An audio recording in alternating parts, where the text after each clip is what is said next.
The difference.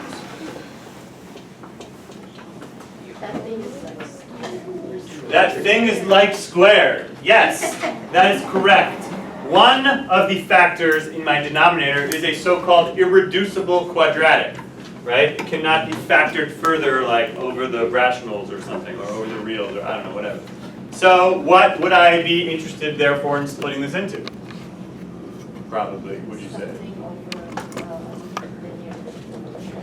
Yeah, something over that. I couldn't have said it better myself. Okay, but now we have to think a little bit. Brittany, what can I say about this numerator up here? What kind of a thing is it?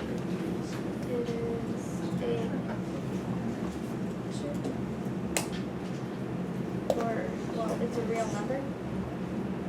Yeah, some kind of number up here. What about up here?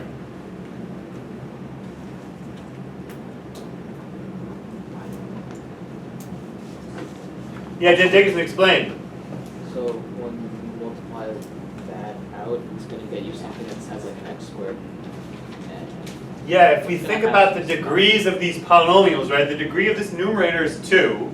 So that kind of has to be degree 0, because when you multiply these two, you get something of degree 2. But this might be of degree 1, right, up here. You with me? Yeah. So we have to allow for that fact. And so we get something like this, right? So then the general idea here is that the degree of the numerator must be less than the degree of the denominator. Why must the degree of the numerator be less than the degree of the denominator? It's kind of a weird question-ish, which I don't want to get super sidetracked on. But why couldn't it be like a linear up here?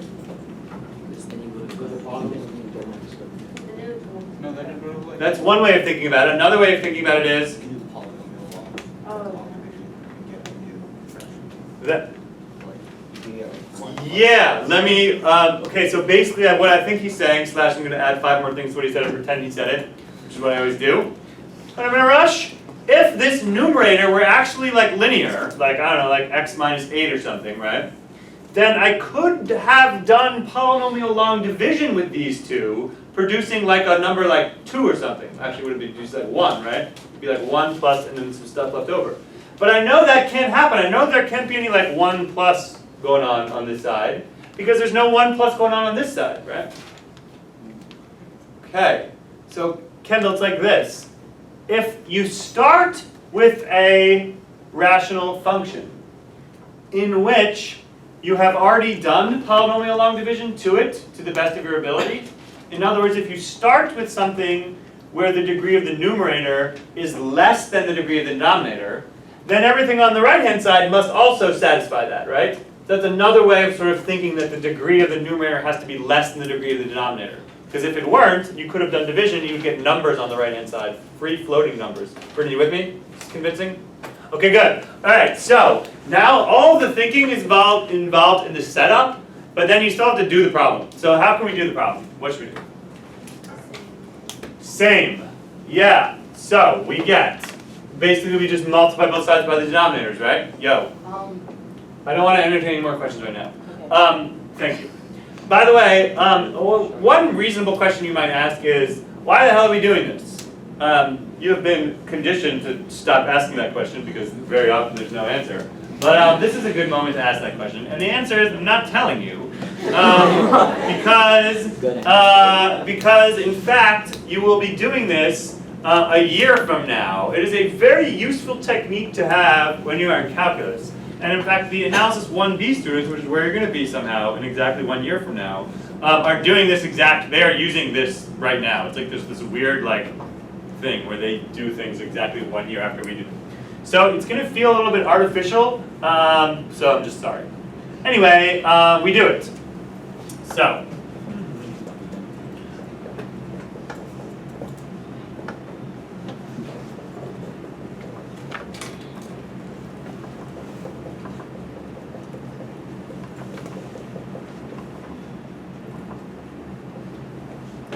I got something like that. Is that what you got? What do? There are actually 2 options. Well, it's pretty much just one option. What do you guys do? Pulp everything out? Collect like terms? Yeah. I agree.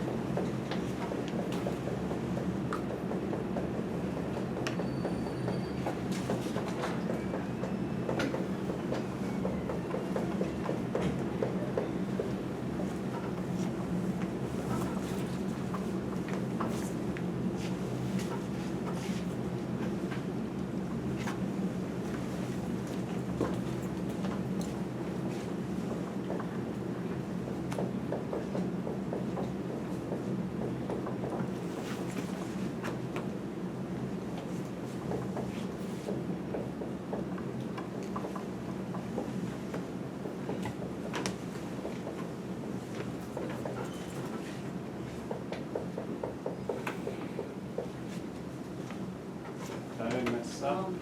I don't think so. Did I mess up? Someone confirm? Maya, is that right? What's up, your question? Yeah, so what if we just said B, couldn't we like do, No.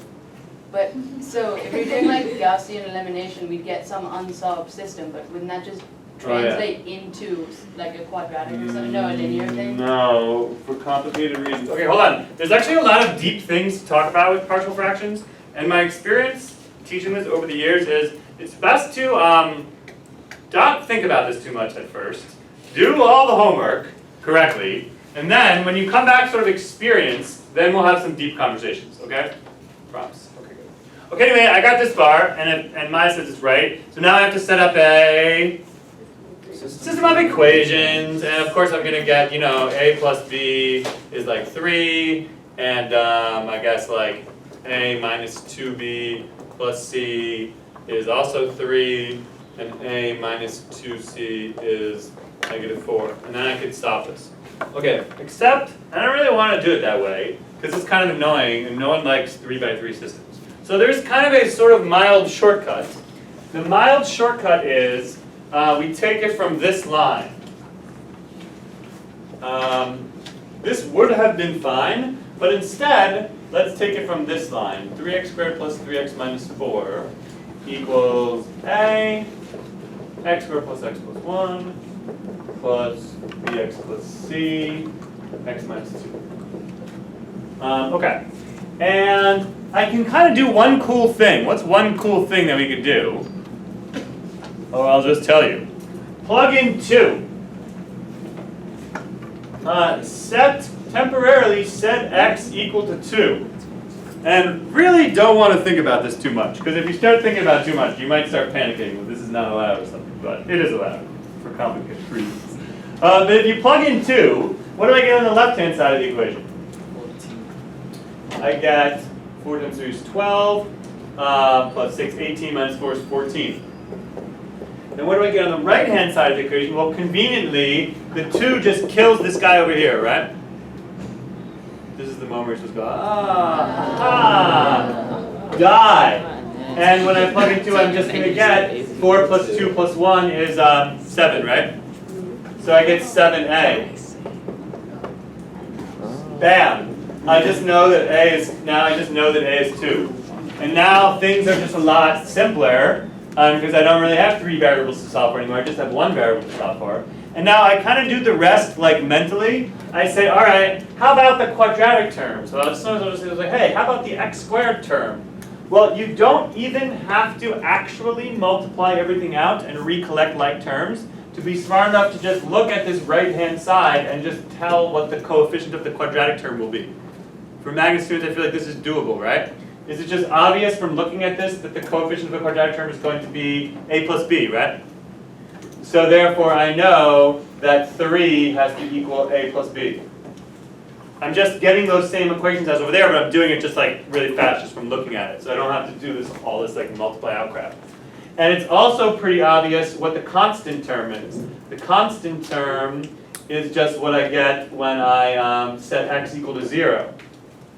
So if I set x equals 0 on the left, I get negative 4, and if I set x equals 0 on the right, is it pretty obvious? Can you guys sort of do this in your head? Set x equal to 0? Should be relatively doable. You're going to get a, and then you're going to get minus 2c. And I don't even have a system to solve because I already know that a is 2. And since a is 2, b has to be 1. And since a is 2, I know that 2c is 6, so c is 3. Think I did that right? Yep. Cool? Say cool. Okay, and therefore it turned out that this is 2 over x minus 2 plus x plus 3 over x squared plus x plus 1. And if you're feeling interested, you could double check that, right, by getting a common denominator, and you should get back where you started. All right, there's another twist. Are you ready for the other twist? I know I'm going really, really fast. I'm sorry. I planned out every moment for the rest of the quarter, and it just has to be like how it is. Okay, now here's the time where I'm probably going to just shut down your questions because your questions are probably really legitimate here, but I don't want to get into this.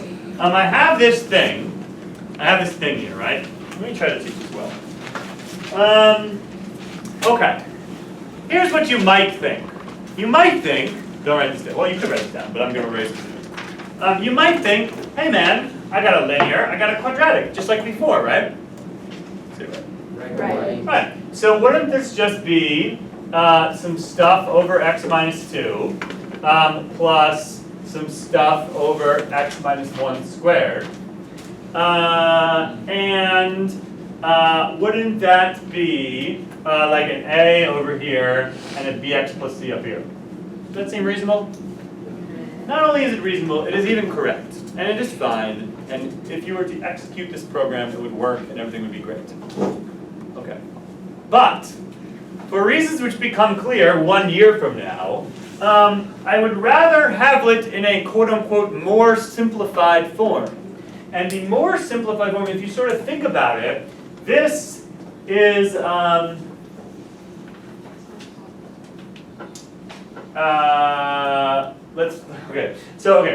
just tell you.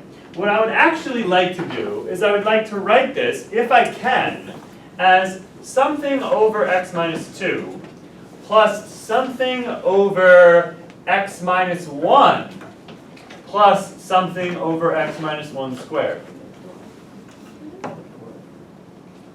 Okay. What?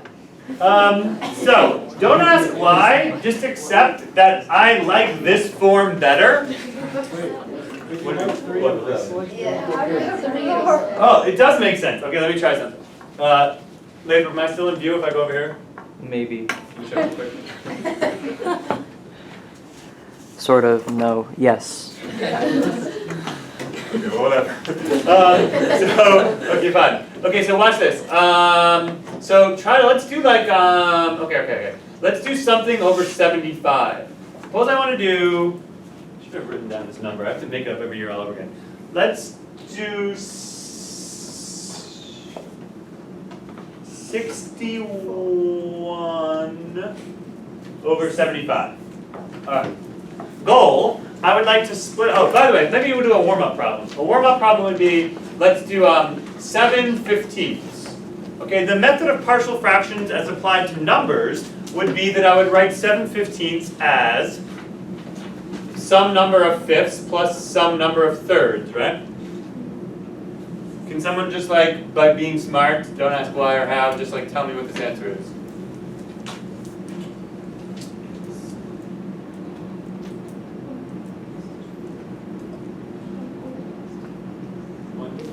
Plus 2/5, is that right?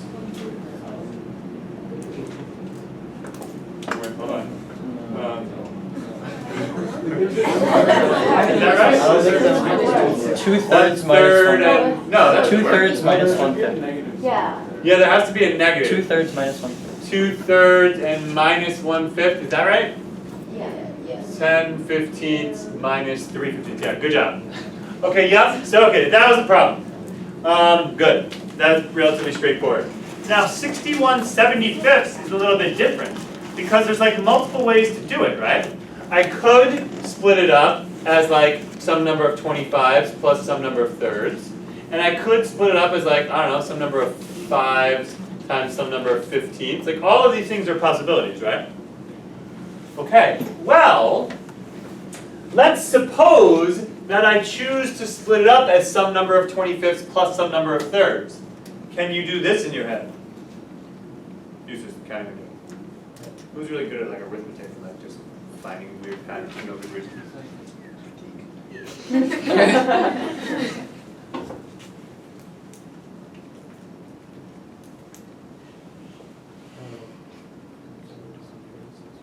1/3 and 12/25. Is that right? Hold on. Is that right? Yeah. 36 25 and 5. No. What? That's right? 36 and 25. Good. Thank you, Lathrop. You're awesome. Okay, we did it, right? He did it. Okay, good. So here's the thing. I could stop there, or note that I could continue to split up 12/25 into fifths also. And I could choose to rewrite this as 1/3 plus, instead of 12 25ths, I'm going to write how many fifths is that?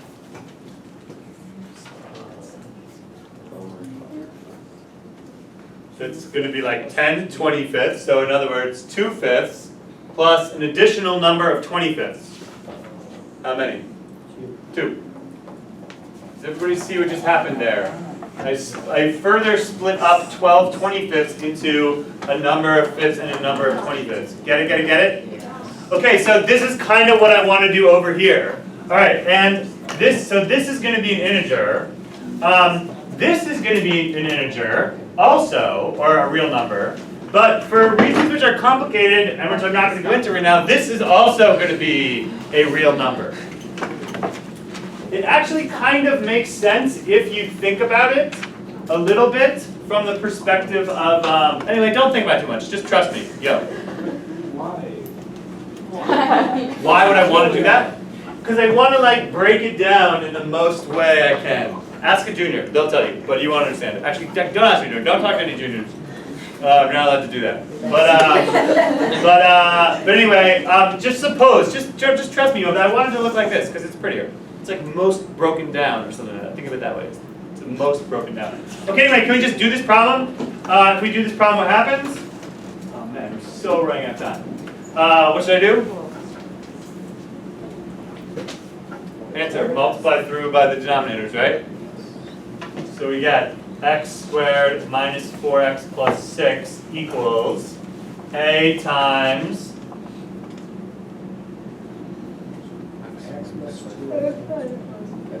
wait, careful. A times x minus 1 squared. Latham, did you turn the camera back over here? Okay. I think you didn't. Or maybe you did. Thank you. And then plus b times X minus 2, X minus 1. yup. And now c times x minus 2. Yeah? Okay, good. And then solving this the short way this time is like really short. Stephen, watch this. It's awesome. Set x equal to 1. When you set x equal to 1, what do you get on the left? 0. Try again. Wait, is that right? No. I think it's oh, it's 1? No. 3. 2, 3. 3, right? Yeah, 3. I get 3 on the left. And what do I get on the right? I get negative c, right? Adrian, with me? Yeah, so c is negative 3. Bam. Okay, now set x equal to 2. When you set x equal to 2, what do you get on the left? 2 on the left. And on the right, just a. Bam. I don't need a 3 by 3 system of equations for this crap. And now I have to still find out what b is, unfortunately. So now I have to do something else. What do you recommend? Consider the quadratic term. The quadratic term on the left is obviously 1, and the quadratic term on the right is semi-obviously Plus b plus. this is not super obvious to you yet, but it will eventually be obvious that if you were to multiply out the right-hand side, but we're not actually going to multiply it out, but if you did multiply it out, what would the coefficient of the quadratic term be?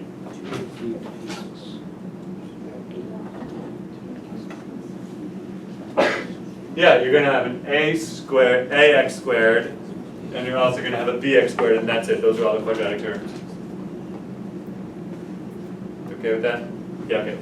Okay, cool. And a is 2, so I get negative 1 equals b. Bam. Okay, so I finished. The answer to this is 2 over x minus 2 minus 1 over x minus 1 plus, or no, minus 3 over x minus 1 squared. And just trust me that I want it to look like that, and I have succeeded. Okay, that was the method on partial fractions. I have taught inequality page 6.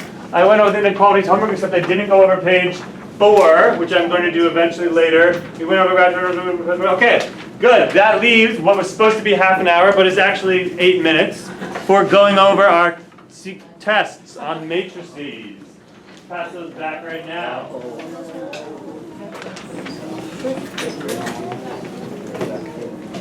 And unfortunately, there's not going to be much going over of this.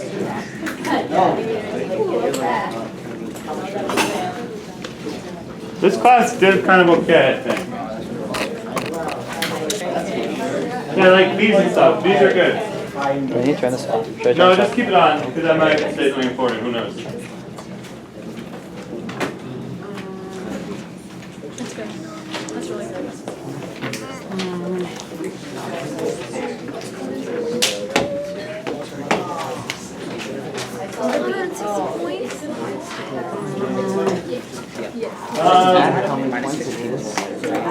Some people made a lot of mistakes. This is a bad kind of test if you make lots of mistakes. Because like, when you make a lot of mistakes, then everything's wrong. From what class? This class? You right? Yeah, we'll figure that out. Actually, this period did really well. You guys must be the smart period.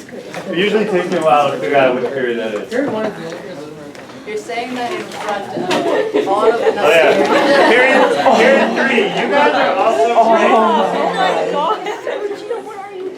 Oh yeah, period 3. Period 3. You guys are also great. I'm happy with it. Yeah, I'm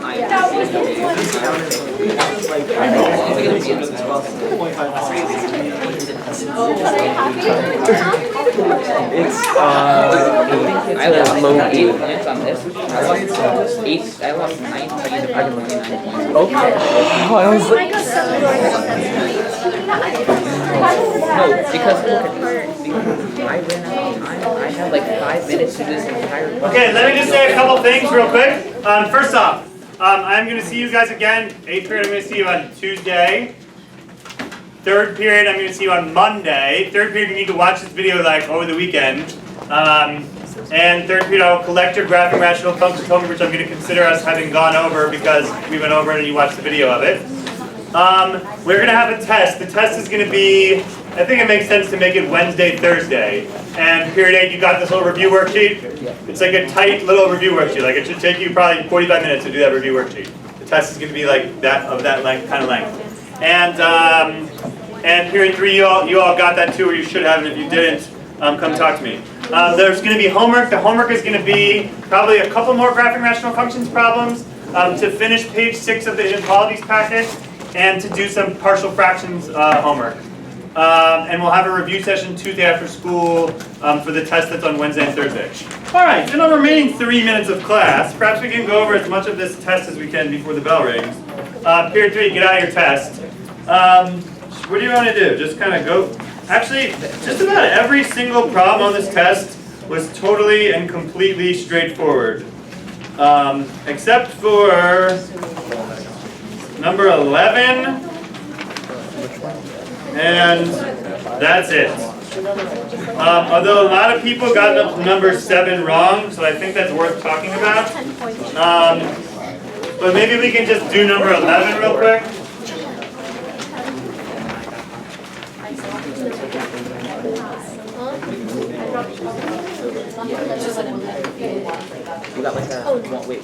So number 11 gave you this system of equations, and it said, when are we going to have no solutions, and when are we going to have an infinite number of solutions? Okay, well, this is, in general, this is kind of a hard problem, but because these are just lines, I could give this to like a smart Algebra 1 student, and they should be able to figure this out. Because you don't actually have to know anything about like anything to do this. Basically, this is 2 lines. When am I going to have no solutions? When they're parallel. When am I going to have an infinite number of solutions? When they're the same line. That's really all there is to it. And so if I multiply the top one by 2, I get 6x minus 2y equals 20. And if I multiply the bottom one by 3, I get 6x plus 3ay equals 9b. And therefore, in order for these 2 lines to have the same slope, they have the same slope if and only if negative 2 equals 3a. In other words, if a equals negative 2/3. So a must be negative 2/3 in order for them to be either parallel or the same line, right? And then, once you establish that they have the same slope, it's just a matter of, yo, is it the same line or isn't it? So the answer is, there are going to be no solutions if A is negative 2/3 and B is anything but negative 29ths. And you're going to have an infinite number of solutions if it's the same line. In other words, if A is negative 2/3 and B actually is negative 29ths. Does that make sense? That's the whole problem right there. The other problem the other thing that a lot of people did wrong was number 7 and 8. They were like terrible examples of left applying when you should have been right applying and other things like that. And it was just like, no. Yeah. No, don't do that. Yeah. What we do with this camera. Hi, third period.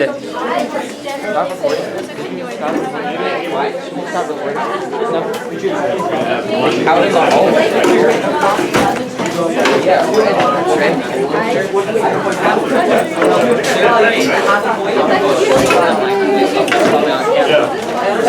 Yeah, okay.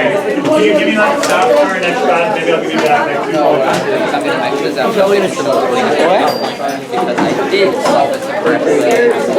Alright, good. Bye, third period. Did you turn it off yet? No. Anyone want to say goodbye to third period? Goodbye, sir. I hope